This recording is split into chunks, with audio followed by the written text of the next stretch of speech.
Nizam sugars కార్మిక నాయకులందరినీ కూడా మరి అర్ధరాత్రి 10 గంటల ప్రాంతంలో అక్రమంగా అరెస్ట్ చేసి మరి పోలీస్ స్టేషన్‌లో వేయడం జరిగింది. ఇప్పటివరకు దాదాపు 12 గంటలు అవుతున్నా కూడా ప్రివెంటివ్ అరెస్ట్ కింద ఇంత దారుణంగా గత ప్రభుత్వాలు కూడా ఇలా అరెస్ట్ చేసిన పరిస్థితి లేదు. ప్రివెంటివ్ అరెస్ట్ అంటే తీసుకొచ్చి ఒక 1 అవర్ కూర్చోబెట్టి తెల్లారి మళ్ళా రమ్మనేవాళ్ళు. కానీ 12 గంటలు కావస్తున్నా కూడా ఇప్పటికి కూడా ఎలాంటి స్పష్టత ఇవ్వడం లేదు పోలీసు వాళ్ళు.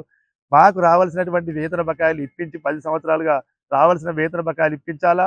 ఈ Nizam sugars one time settlement కింద ఏదైతే 193 కోట్లు ఇచ్చారో మాకు కూడా వన్ టైమ్ సెటిల్‌మెంట్ కింద కార్మికులందరినీ కూడా సెటిల్‌మెంట్ చేసి తొలగించి మీరు ఫ్యాక్టరీని ఎక్కడైనా పెట్టుకోండి అని చెప్తున్నాము. గత ప్రభుత్వం మరి ఎలక్షన్ భాగంగా కాంగ్రెస్ ప్రభుత్వము ఈ నిజాం షుగర్ ఫ్యాక్టరీని 2 నెలల్లో మేము ఫ్యాక్టరీని ఓపెన్ చేస్తామని చెప్పిర్రు. మరి సాధ్యాసాధ్యాల కమిటీ వేసిర్రు. 15 నెలలైతున్న ఆ కమిటీ కాలాయమైన కమిటీగానే మారిపోయింది తప్ప ఇప్పటివరకు అతి గతి లేదు ఆ కమిటీకి. ఈ వెంటనే సీఎం మరి రేవంత్ రెడ్డి గారు స్పందించి ఈ కార్మికుల మీద మరి వాళ్ళ కుటుంబాలు దీన స్థితిలో ఉన్నాయి. తినడానికి తిండి లేక చాలా మరి ఆర్థిక ఇబ్బందుల్లో కొట్టుమిట్టాడుతున్నా కూడా మరి ప్రభుత్వం పట్టించుకోకపోవడం బాధాకరం. స్థానిక ఎమ్మెల్యే గారు సుదర్శన్ రెడ్డి గారు మరి అప్పుడు ప్రైవేటిజంలో మీరు కీలకంగా ఉన్నారు. మరి అయ్యా మీకు మంచి అవకాశం దొరికింది. ఇప్పుడు ప్రభుత్వం మీదే ఉంది.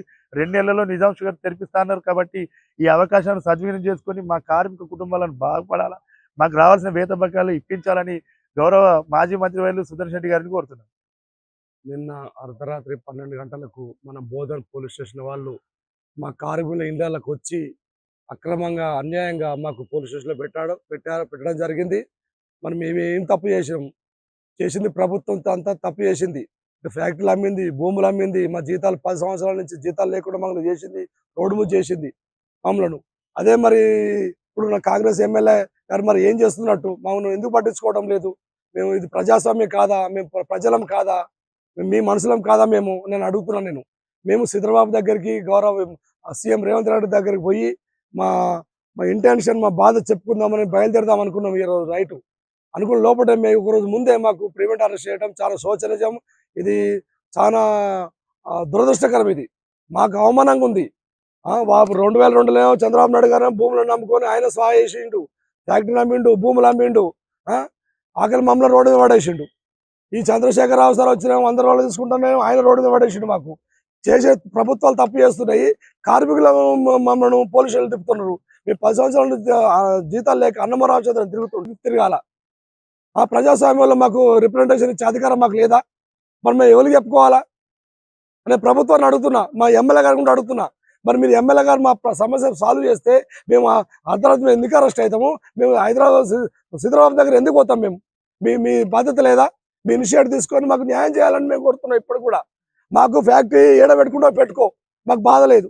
మాకు 10 సంవత్సరాల జీతాలు మాకు సెటిల్మెంట్ చేయమంటున్నాం. ఏ రకంగా చేస్తారో చెడి అది మీకు అన్నారు కదా, వన్ టైం సెటిల్ కింద బ్యాంకులకు 190 కోట్లు ఇచ్చిన అంటున్నారు కదా. మరి అది ఎన్ని కోట్లు అయితే మాకు కూడా ఇచ్చేసి పంపించేయండి. మీ ఫ్యాక్టరీతో మాకు సంబంధం లేదు. మీరు ఏడ పెట్టుకుంటారా పెట్టుకోండి, ఫ్యాక్టరీని ఈడ నడిపించుకుంటారా ఇంకో పెట్టుకోండి, మాకు సంబంధం లేదు. అది మీకు మీ మీద వదిలేస్తున్నాం. అది మీ విచక్షణకు వదిలేస్తున్నాం. ముందైతే మాకు బయటపడేయండి. మాకు సాలి అరెస్టులు సారు, మాకు చర్మగీతం పాడండి, మమ్మల్ని విముక్తులు చేయండి ఫ్యాక్టరీ నుంచి. మేము పొద్దాక రాను. మేము వయసు దాకా రిటైర్మెంట్ అయిన కూడా తీసుకొస్తున్నారు. 60 ఏళ్ళ దగ్గరకు వచ్చినాయి మాకు. మా అమ్మ రాత్రి మా అమ్మ ఆరోగ్యం బాగాలేదంటే కూడా మన వెంకటనారాయణ గారు మాకు సిఐ గారు మాకు ఇక్కడ తీసుకొచ్చి పోలీస్ స్టేషన్లో బైండ్ ఓవర్ చేశారు. రాత్రి 12 గంటల నుంచి ఒకటే దొమలు కుట్టుడు, మన నిద్ర లేదు. ఇంకా ఇప్పటిదాకా మేము అరెస్టులోనే ఉన్నాం. ఇది ఎంతవరకు న్యాయము? ఎవరి ఇంటెలిజెన్స్? లేటెస్ట్ న్యూస్ తెలుగు మరియు ఇంగ్లీష్ అప్డేట్స్ కోసం ఇప్పుడే క్యూన్యూస్ అఫీషియల్ యాప్ ని ప్లే స్టోర్ నుండి డౌన్లోడ్ చేసుకోండి. సరికొత్త సమాచారాల కోసం క్యూన్యూస్ వెబ్సైట్ ని ఫాలో అవ్వండి. ఛానల్లో ప్రాంతీయ, జాతీయ, అంతర్జాతీయ వార్తలు వీక్షించండి.